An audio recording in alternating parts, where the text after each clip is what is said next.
Historia ya soko hili lilianzishwa rasmi 2004 kuelekea 2005. Hapo nyuma sisi tulikuwa tunafanya biashara zetu kando kando ya mialo ya Mwaloni na Songoro. Ndio tulikuwa tunafanya shughuli zetu za kuuza mazao ya misitu.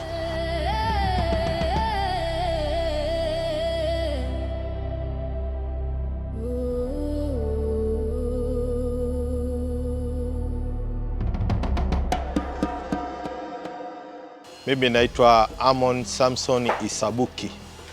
Ni mwenyekiti wa soko hili la mbao Sabasaba Ilemela.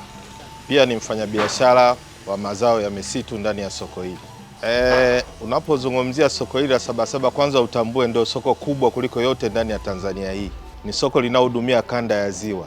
Lakini serikali ya mkoa kupitia halmashauri yetu ikafikiria kwamba wafanyabiashara wakae sehemu moja kwa maana ya mipango miji. Kwa hiyo tukaja tukapewa semina elekezi kwamba tunatakiwa tutafute eneo kwa ajili ya kuhamia na kufanya shughuli zetu eneo jingine tofauti na kule, kwa sababu maendeleo yalikuja kule, kwa maana serikali ilipanga taratibu zingine za kufanyika maeneo hayo. Basi tulikubaliana na serikali, tukaanza kutafuta kupitia serikali, nao wenyewe halmashauri yetu wakawa wanatupeleka huku, tunasema hapa hapana, huku hapa hapana, mwisho wakatuleta hapa. Tulivyoona jiografia eneo hili tukaona linatufaa kabisa. Kwa hiyo tukakaa hapa. Na mimi ndio mtu wa kwanza kabisa kuanza kupimiwa hapa.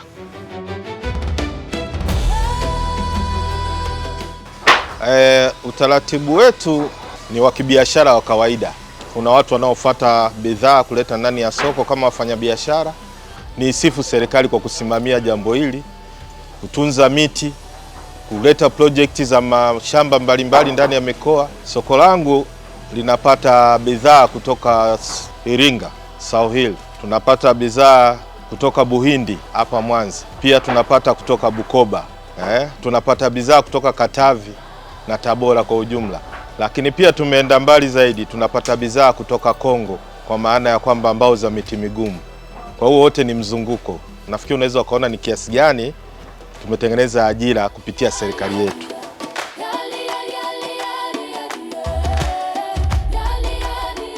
Kiufupi, biashara palipo na wengi kuna mengi.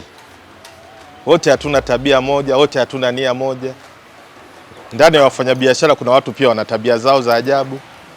Kwa hiyo tabia ya kudhulumiana wafanyabiashara, kugombana wafanyabiashara, hizo tabia zipo na tunajaribu kuzikemea, na tuna sheria zetu ndogo ndogo ndani ya soko kuhakikisha hayo yote tunayakava na wafanya biashara kwa amani, na tunashukuru jeshi la polisi linatusaidia kusimamia ulinzi ndani ya soko na amani. Niliwahi kuwa mwenyekiti wa kwanza.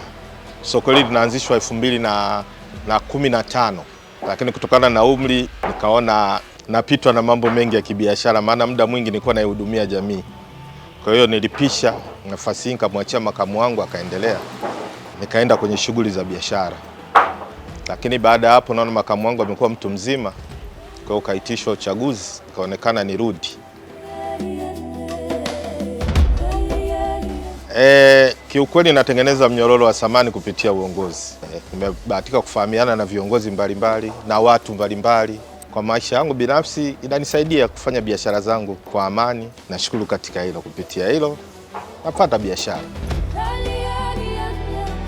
Soko hili na vijana wengi sana, na kama kuna sehemu Mwanza hii vijana wamejipatia ajira, tumetengeneza ajira kupitia soko hili, ni hapa ndani ya soko hili. Hapa tuna mambo mengi sana, tuna mafundi furniture, kuna wapiga msasa. Kupitia hayo tu sehemu hizo mbili nilizokuambia, wapo wazee, wapo vijana. Vijana ni wengi kwa sababu kazi inahitaji nguvu, na kupitia uongozi wao wa soko tunajaribu kuwaelewesha. Tunajua ujana una miemko, lakini wanajaribu kuelewa, na tunaona wengi wanakwenda vizuri. Ni wachache sana wanaoishia njiani wanaenda kwenye majukumu mengine, lakini wengi naona tunaendelea nao na tunakwenda vizuri. Ni kweli biashara ambayo ina changamoto nyingi. Ni biashara yenye process mpaka bidhaa kufika sokoni na kuanza kuuza. Kwa hiyo kwa mtu ambaye ana uvumilivu inamshinda kufanya. Sababu biashara ambao kwanza unapokwenda kununua huwezi kupakia mpaka ubao ukauke. Ukikauka inategemea na msimu magari yanapatikana. Kama ni msimu ambao magari yako kwenye kilimo, kwenye kusomba mazao, upati gari. Haya umepata, lakini mpaka ubao unafika hapa Kama una utulivu wa nafsi unaweza ukapungua hata kilo 3 mpaka 5 huko njiani utakayokutana nayo. Kwa maana ya serikali, kuna mambo mengi sana kwenye mbao mpaka ubao ufiki, na sheria zinazidi kutungwa na taratibu zinazidi kutungwa kila kukicha. Kwa hiyo ni biashara inahitaji uvumilivu na uwe na roho ngumu kidogo kuifanya. Taifa langu linafaidika na mimi kwa maana ya kwamba kwanza natengeneza utulivu kupitia vijana nilio ndani ya soko. Unajua, vijana wakipata shughuli za kufanya, wakipata pesa kidogo mfukoni, mambo ya kijinga mengi wanasahau. Udokozi unapungua, tunasaidia jeshi la polisi, wizi unapungua, vitu vya ajabu ajabu kwa kifupi vijana walivyo navyo vinapungua kwa kufanya kazi na kupata ajira mbalimbali. Lakini nikurudishe nyuma kidogo, tulikuwa tuna timu inaitwa Mbao FC. Mbao FC lilitangaza sana soko letu, na kupitia Mbao FC tulitengeneza ajira zingine, na naweza kusema Mbao FC kwa maana ya timu imesaidia kulitangaza sana soko hili mpaka kufikia hapa tulipo. Kwa hiyo tulitengeneza ajira kupitia timu hiyo, tuliongeza katika sehemu yetu ya ajira. Kwa hiyo tunaweza kusema kwamba tunaisaidia sana serikali kwa kutengeneza vijana walio bora ambao wanafanya majukumu yao sasa wanajitegemea, mbali na kufanya shughuli ambazo sizo rasmi, kuleta hasara kwenye jamii, kuleta uvunjifu wa amani. Lakini kupitia soko hili watu wengi wanatoka jioni, watu wana maisha yao, wanaendelea na taratibu zao, hawana muda wa kufanya mambo ya hovyo. Vijana tunawataka wawe watulivu, wafanye kazi kwa bidii. Ujana ni maji ya moto, nguvu ni kitu cha kuisha. Huko nyuma changamoto zilikuwa ni nyingi sana. Naweza kusema kwanza angalau kuona mafanikio ni miaka 5 hii au 4. Sasa angalia huo mzunguko wa biashara. Sasa vijana wengi wanahitaji wapate mafanikio katika muda ambao sio sahihi. Kuna muda wa kuhaso, kuna muda wa kupata mafanikio.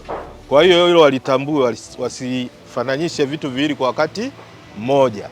Wao wavumilivu, tuwachape kazi, Mungu atawaona, watapata mafanikio.